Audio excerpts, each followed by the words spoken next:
성도님들 고난주간의 마지막 날, 이날을 가리켜 성금요일이라고 우리는 이야기를 합니다. 그런데 미국을 영어를 쓰는 미국을 포함한 여러 국가들은 이 날을 가리켜 굿 프라이데이라고 합니다. 좋은 금요일이라고 합니다. 왜 좋다라고 얘기를 할까요? 바로 우리 예수님께서 우리를 위하여, 나를 위하여 십자가에 못 박혀 죽으신 그 대속의 날이기 때문에 굿 프라이데이라고 이야기를 합니다. 우리 옆에 분과 같이 인사 한번 나누시면 좋겠습니다. 예수님이 우리를 위하여 십자가에 못 박혀 죽으셨습니다. 예수님이 우리를 위하여 십자가에 못 박혀 죽으셨습니다. 다 외우고 하신 분들은 IQ가 엄청 높으신 걸로 생각하겠습니다. 오늘 우리는 성금요일을 맞아 주님 앞에 앉아 있습니다. 그 십자가 앞에 서 있는 것이죠. 갈라디아서 6장 14절 말씀에서 사도 바울은 이렇게 고백을 합니다. 그러나 내게는 우리 주 예수 그리스도의 십자가 외에 결코 자랑할 것이 없으니. 성도님들 생각을 해보십시오. 이 고백을 하는 사람 누구입니까? 사도 바울입니다. 사도 바울 어떤 인물입니까? 오늘날로 얘기하면 명문대학교 나온 거 아닙니까? 유학파입니다. 시민권자입니다. 최고의 스펙을 자랑하는 바울이 지금 뭐라고 얘기합니까? 십자가 외에 자랑할 것이 없다. 십자가밖에 자랑할 것이 없다라고 이야기를 하고 있는 이 사도 바울의 이 고백. 이 고백을 오늘 같이 생각해 보면서 우리 또한 이 십자가를 바울처럼 자랑으로 여기기를 주님의 이름으로 축원합니다. 오늘날 우리에게 십자가는 너무나 익숙합니다. 교회마다 세워져 있고요. 목에 걸고 다니기도 하고요. 귀걸이도 하고요. 티셔츠에도 새기고요. 때로는 하나의 아름다운 평화의 상징처럼 여겨지기도 합니다. 그러나 1세기 당시의 사람들에게 이러한 십자가 목걸이, 십자가 귀걸이, 십자가 무늬 이런 것은 매우 이상한 말도 안 되는 일이었습니다. 그것은 입에 올리기조차 꺼려지는 가장 잔혹하고 가장 수치스러운 사용도구였기 때문에 그렇습니다. 로마 사회에서 십자가형은 인간에게 가할 수 있는 형벌 중에 가장 끔찍한 것이었고 로마 시민권자에게는 적용되지도 않는 오직 노예와 반역자와 흉악범에게만 내려지는 저주의 죽음이었습니다. 십자가는 단순히 한 사람을 죽이는 그런 방법이 아니었습니다. 십자가형은 사람을 철저히 모욕하고 인간으로서의 존엄을 완전히 짓밟는 공개적인 수치의 형벌이었습니다. 채찍으로 살이 찢겨 나가고요. 피를 흘리고요. 자신이 달릴 십자가를 직접 지고 사람들이 보는 앞을 지나가야 했습니다. 그리고 결국 모든 사람들이 보는 앞에서 실로라기 하나도 걸치지 못한 채 다 벌거 벗겨진 채 매달려 서서히 말라 죽어가는 그 모습. 한 사람의 존재 자체를 부정하는 그런 처형이었습니다. 오죽하면 로마의 철학자인 키케로가 무슨 말을 하냐 하면 십자가형은 역사 속에서 사라져야 한다. 왜냐하면 보편적인 인간성을 부정하는 것이기 때문이다 라고까지 이야기를 했습니다. 한 사람의 인격을 완전히 말살하여 같은 인간으로서 차마 볼 수 없는 지경이기 때문에 예수님을 믿지도 않았던 키케로가 그런 이야기를 했습니다. 성경은 이러한 십자가의 의미를 분명하게 말씀합니다. 신명기 21장 23절에서는 나무에 달린 자마다 하나님께 저주를 받았느니라 말씀합니다. 그렇기 때문에 유대인들에게 십자가는 단순한 형벌이 아니라 하나님의 저주 그 자체였습니다. 또한 헬라인들에게는 전능한 신의 아들이 가장 비참한 죽음을 당했다는 사실 자체가 도저히 받아들일 수 없는 어리석은 이야기였습니다. 그래서 사도 바울은 고린도전서 1장에서 말하지 않습니까? 십자가가 유대인들에게는 거리끼는 것이요 이방인들에게는 미련한 것이니 라고 말씀을 합니다.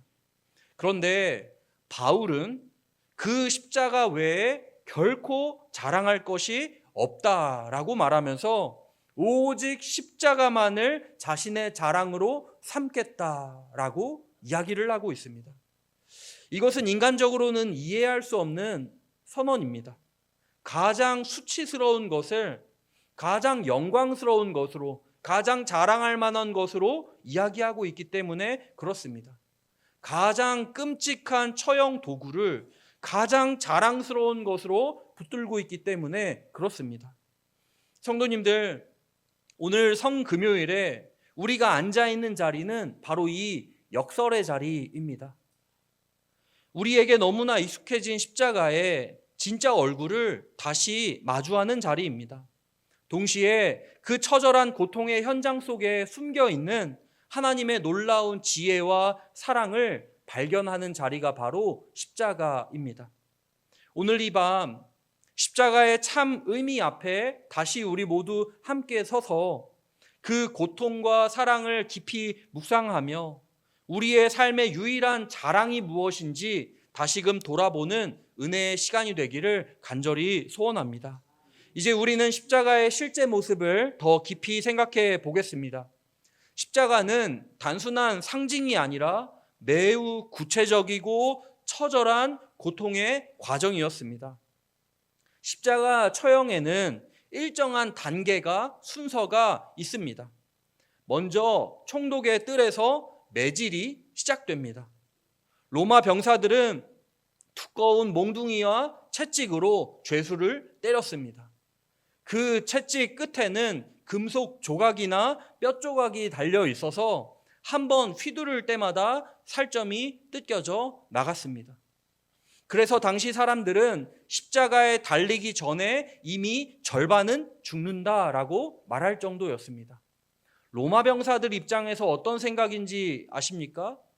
여기서부터 매질을 철저하게 해놓고 여기서 숨통이 거의 떨어질 정도로 만들어놔야지 십자가에 매달렸을 때 금방 죽고 그러면 우리가 금방 퇴근을 할 수 있는 거지 않습니까? 로마 병사 입장에서는. 그러니까 얼마나 매질과 얼마나 채찍질을 잔혹하게 했겠습니까? 내가 빨리 퇴근해야 되는데 하는 생각으로 철저히 짓밟는 것이죠. 그렇게 피투성이가 된 상태에서 죄수는 자신이 달릴 십자가를 직접 지고 처형장까지 걸어가야 했습니다. 사람들이 가장 많이 모이는 길과 광장을 지나며 조롱과 모욕을 받아야 했습니다. 이것은 철저히 계산된 공포의 퍼레이드였습니다. 로마는 이 모습을 통해 모든 사람에게 메시지를 던졌습니다. 로마에 반역하는 자는 바로 이렇게 된다. 이걸 보이려 하는 것이죠.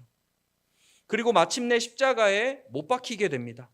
손과 발에 못이 박히고 몸이 매달린 채 서서히 질식하며 죽어갑니다.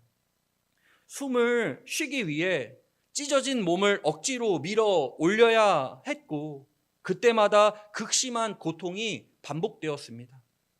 그뿐 아니라 죄수는 완전히 벌거 벗겨진 채 사람들 앞에 노출이 되었습니다.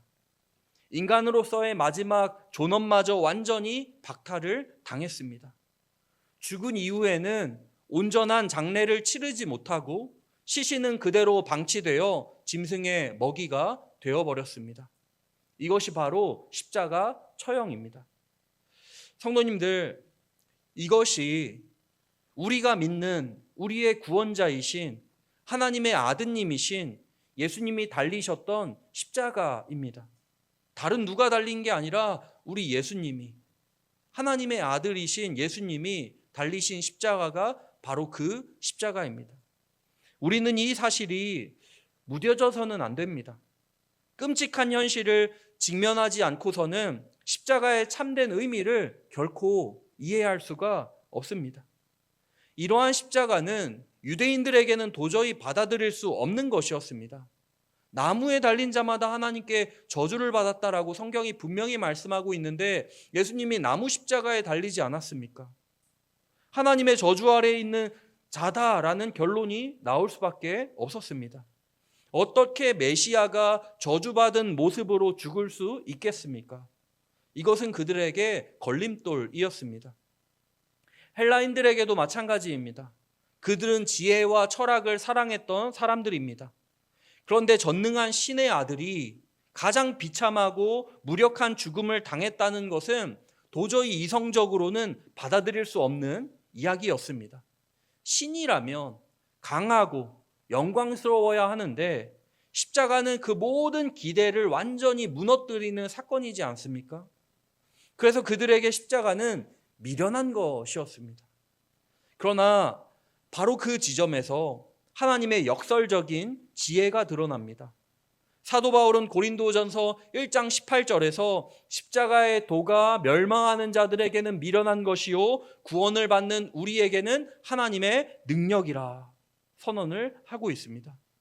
인간의 눈에는 어리석어 보이고 실패처럼 보이지만 하나님은 바로 그 십자가를 통해 구원을 이루셨습니다. 저는 이런 생각을 하게 됩니다. 종교학자들이나 무신론자들이 얘기하는 것처럼 기독교는 사람들이 만들어낸 것이다. 이 말이 사실이라면 아마 우리의 구원 체계는 이 십자가로 이루어지지 않았을 것입니다. 더 강한 거, 더 능력 있는 거, 더 위험 있는 거, 더 찬란한 거, 그런 방법을 통해 구원을 받는다라고 우리가 만들었겠지. 어떻게 십자가와 같이 말도 안 되게 낮아지고 비참해지고 초라해지고 죽기까지 하는 이런 방법을 어떻게 우리가 만들어낼 수가 있겠습니까? 십자가야말로 하나님의 지혜이고 하나님의 신비입니다. 종교개혁자 마르틴 루터는 이것을 가리켜 십자가 신학이라고 이야기를 했습니다. 인간은 영광 속에서 하나님을 찾으려 하지만 하나님은 오히려 고난과 약함 속에서 자신을 드러내신다라는 것입니다. 우리는 강함 속에서 하나님을 기대하지만 하나님은 약함 속에서 일하신다라는 것입니다. 우리는 승리와 성공에서 하나님의 임재를 찾지만 누가 성공했다, 누가 돈을 많이 벌게 됐다 그러면은 와, 하나님께 영광이다. 우리는 오늘날에도 이런 얘기를 하고 있지만 하나님은 실패와 고난의 자리에서 자신을 계시하십니다. 십자가는 바로 하나님의 방식입니다. 겉으로 보기에는 완전한 패배입니다. 예수님은 체포되셨고 조롱당하셨고 아무 저항도 하지 못한 채 죽임을 당하셨습니다. 그러나 그 사건은 결코 패배가 아닙니다. 그곳에서 하나님의 공의가 이루어졌기 때문입니다. 죄는 반드시 심판받아야 했고 하나님의 거룩하심은 결코 타협할 수가 없기 때문에 그렇습니다. 동시에 그곳에서 하나님의 사랑이 완전히 드러납니다. 우리가 받아야 할 심판을 예수께서 대신 받으셨기 때문에 그렇습니다. 우리의 죄값을 그분이 대신 지불하셨기 때문에 그렇습니다.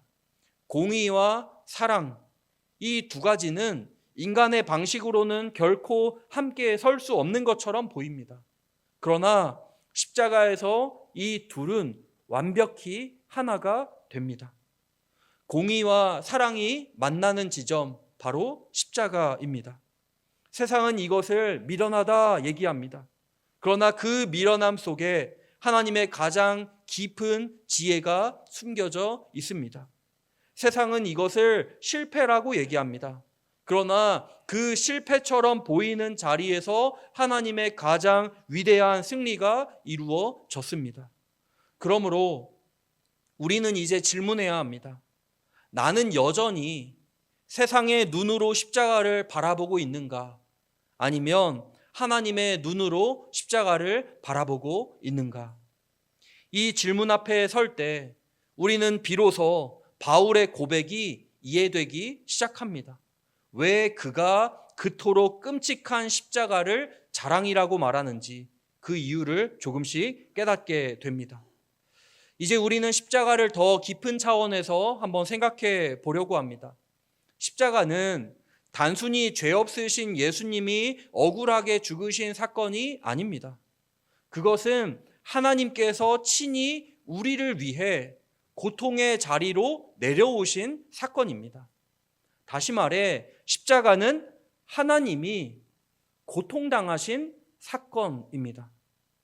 성경은 분명히 말씀합니다. 예수 그리스도는 하나님이시며 동시에 사람이시라고요.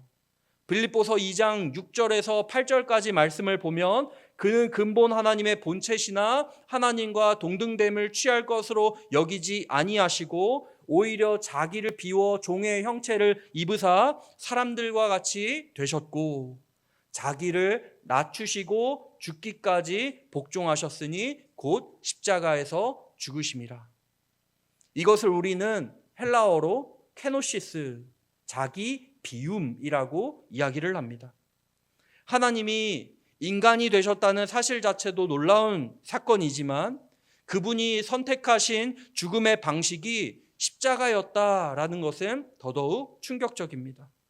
하나님은 가장 낮은 자리로 오셨을 뿐 아니라 인간이 겪을 수 있는 가장 비참한 죽음을 스스로 선택하셨습니다.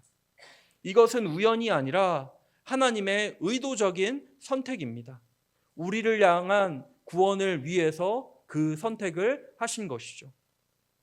우리는 종종 하나님을 멀리 계신 분으로 생각합니다.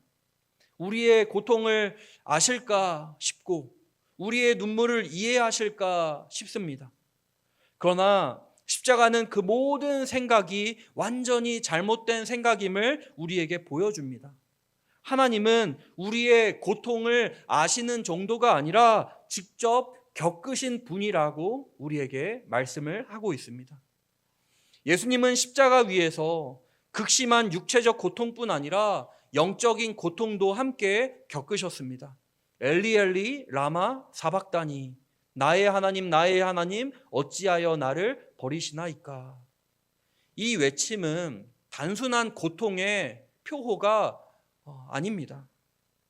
그것은 하나님 아들과 아들 예수님 사이에 단절을 경험하는 상상할 수 없는 깊은 고통의 외침이었습니다. 독일의 신학자 위르겐 몰트만이라는 학자는 이것을 가리켜 십자가에 달린 하나님이라고 표현을 했습니다. 십자가에 달린 하나님. 그는 말합니다. 십자가는 단순히 아들이 고통당한 사건이 아니라 아버지 하나님도 함께 고통당하신 사건이다. 아버지는 아들을 내어주시는 고통을 겪으셨고요. 아들은 버림받는 고통을 겪으셨습니다. 십자가는 삼위 하나님의 사랑과 고통이 동시에 드러나는 자리입니다. 이것이 우리에게 의미하는 바가 무엇일까요?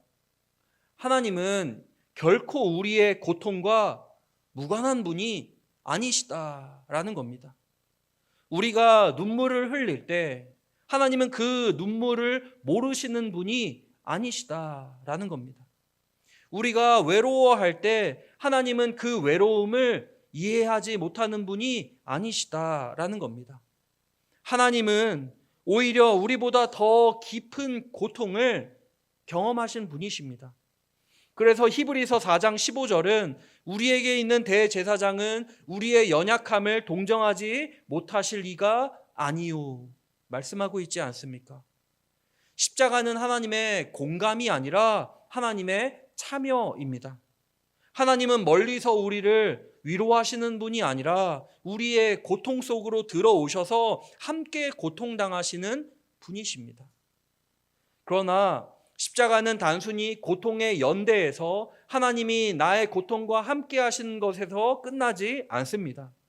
그 고통은 분명한 목적을 가지고 있습니다. 바로 속죄입니다. 골로새서 2장 14절 이렇게 말씀합니다. 우리를 거스르고 우리를 대적하는 의문에 쓴 증서를 도말하시고 제하여 버리사 십자가에 못 박으시고. 우리의 모든 죄에 대한 기록 있잖아요. 과거에 지은 죄들, 현재 짓고 있는 죄들, 앞으로 미래에 지을 모든 죄악들, 그 죄악들이 다 기록되어 있는 그 증서를 십자가에 못 박으셨다라고 말씀합니다. 하나님 앞에서 우리가 져야 할 모든 빚이 십자가에서 완전히 처리되었다라는 말씀입니다. 빚 보증을 섰는데 그 보증서가 눈앞에서 다 불탔다라는 겁니다. 내가 갚을 필요가 없어졌다라는 겁니다. 예수님은 단순히 우리와 함께 고통당하신 것이 아니라 우리를 대신하여 고통을 당하셨다라는 겁니다. 우리가 잘 아는 이사야 53장 말씀과 같이 그가 찔림은 우리의 허물 때문이요 그가 상함은 우리의 죄악 때문이지 않습니까? 우리의 죄에 대한 책임을 예수님이 다 찔림으로 상함으로 갚으셨다라는 겁니다. 예수님은 십자가 위에서 마지막으로 이렇게 외치셨죠. 다 이루었다. 이것은 완성했다라는 선언입니다. 구원의 사역이 완전히 이루어졌다라는 표현입니다. 더 이상 우리가 무엇을 더할 필요가 없는 완전한 속죄가 십자가에서 다 이루어졌다는 것입니다. 지금까지 우리는 십자가가 얼마나 잔혹한 것인지 그리고 십자가의 의미는 무엇인지를 같이 생각해 봤습니다. 이제 여기서 우리는 한 걸음 더 나아갑니다. 십자가는 단지 바라보고 생각하고 감동받는 것으로 끝나서는 안 됩니다. 십자가는 명상용이 아닙니다. 십자가는 우리에게 새로운 삶의 방향을 요구합니다. 십자가에 달리신 예수님은 우리를 부르십니다. 나를 따르라 부르십니다. 사도 바울도 갈라디아서 6장 14절에서 말씀하죠. 그리스도로 말미암아 세상이 나를 대하여 십자가에 못 박히고 내가 또한 세상을 대하여 그러하니라. 바울은 십자가를 통해 자신의 정체성이 완전히 바뀌었다고, 내가 세상에 대하여 못 박혔고 세상도 나에 대하여 못 박혔다라고 단언을 하고 있습니다. 이제 그는 더 이상 세상에 속한 사람이 아닙니다. 세상의 가치관, 세상이 중요하게 여기는 명예와 성공, 재물과 인정이 더 이상 그의 삶을 지배하지 못합니다. 왜냐하면 그는 이미 십자가에서 죽었기 때문에 그렇습니다. 죽은 사람은 더 이상 세상의 평가에 흔들리지 않습니다. 죽은 사람은 더 이상 세상의 기준에 묶이지 않습니다. 고린도후서 5장 17절 그런즉 누구든지 그리스도 안에 있으면 새로운 피조물이라. 보라 이전 것은 지나갔으니 새 것이 되었도다. 십자가는 단순히 죄를 용서하는 사건이 아니라 우리 존재 자체를 새롭게 만드시는 사건이다라는 겁니다. 우리는 더 이상 이전의 우리가 아닙니다. 십자가를 통해 완전히 새로운 존재로 우리는 부름을 받게 되었다라는 것입니다. 그러므로 십자가를 자랑한다는 것은 입술의 고백만이 아닙니다. 그것은 삶의 방식의 변화입니다. 여전히 세상을 붙들고 있으면서 십자가만을 자랑할 수는 없습니다. 여전히 나 중심이 되어 살아가면서 십자가만을 자랑하겠다라고 이야기할 수 없습니다. 십자가를 자랑한다는 것은 나 자신이 내려오고 그리스도가 내 삶의 중심이 되는 것을 의미합니다. 예수님이 분명히 말씀하십니다. 누구든지 나를 따르려거든 자기를 부인하고 자기 십자가를 지고 나를 따를 것이니라. 이 말씀은 선택사항이 아닙니다. 제자의 길 그 자체입니다. 자기를 부인한다는 것은 내 욕심, 내 자존심, 내 계획, 내 뜻을 내려놓는 것입니다. 그리고 자기 십자가를 진다는 것은 고통을 감수하는 삶, 희생을 감당하는 삶을 의미합니다. 신학자 디트리 보네퍼는 이렇게 말했습니다. 그리스도께서 한 사람을 부르실 때에는 와서 죽으라는 부르심이다. 이렇게 얘기했습니다. 이 말은 과격하게 들리지만 복음의 본질을 명확하게 드러내는 말입니다. 예수님을 따른다는 것은 단순히 복을 받는 길이 아니라 나 자신이 죽는 길이다라는 겁니다. 나 자신이 죽어야지만 영원히 살 수 있기 때문에 그렇습니다. 우리 한번 정직하게 나 자신에게 물어봤으면 좋겠습니다. 나는 정말 죽었습니까? 나의 옛 자아는 정말 십자가에 못 박혀 죽었습니까? 여전히 죽지 않고 살아서 내 삶의 주인이 내가 되어 있고, 신앙생활을 하면서도 여전히 내가 중심이 되어 있고, 하나님의 뜻보다 내 뜻을 앞세우고 하나님의 영광보다 나의 유익을 더 중요하게 생각하고 있다면 정말로 안 됩니다. 십자가의 길은 자기 비움의 길입니다. 십자가는 낮아짐의 길입니다. 십자가는 나를 내려놓고 다른 사람을 품는 길입니다. 십자가는 내가 죽고 주님이 사는 길입니다. 십자가는 나를 비워 다른 사람을 살리는 길입니다. 오늘 이 밤 우리는 다시 결단해야 합니다. 나는 어떤 길을 선택할 것인가? 여전히 나 자신을 붙들고 살아갈 것인가? 아니면 십자가 앞에서 나를 내려놓고 주님을 따를 것인가? 십자가에 달리신 그리스도께서 우리를 부르고 계십니다. 나와 함께 죽고 나와 함께 같이 살자 부르십니다. 말씀을 맺겠습니다. 오늘 우리는 십자가를 다시 한번 생각을 해봤습니다. 십자가는 역사상 가장 처참한 고통의 자리였습니다. 인간이 인간에게 가할 수 있는 가장 잔혹한 형벌이었고 수치의 상징이었습니다. 그러나 바로 그 자리에서 하나님의 사랑이 찬란하게 드러났습니다. 하나님의 공의와 사랑이 완전히 이루어진 구원의 중심이 바로 십자가였습니다. 주님은 그 십자가를 통해 영광을 받으셨습니다. 예수님이 십자가 위에서 하신 마지막 말씀, 다 이루었다. 우리의 죄를 위한 속죄가 완전히 이루어졌고 더 이상 우리가 무엇인가를 더할 필요가 없는 완전한 구원이 이루어진 것입니다. 우리는 더 이상 죄의 빚더미에 앉아있는 사람들이 아니라 은혜로 구원받은 하나님의 자녀들이 되었습니다. 그러므로 십자가는 우리의 생명이요, 우리의 소망이며 우리의 영원한 자랑입니다.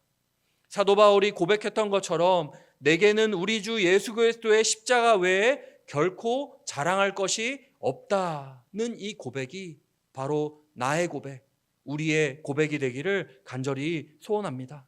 이 밤 우리를 위해 찢기신 그 몸을 기억했으면 좋겠습니다.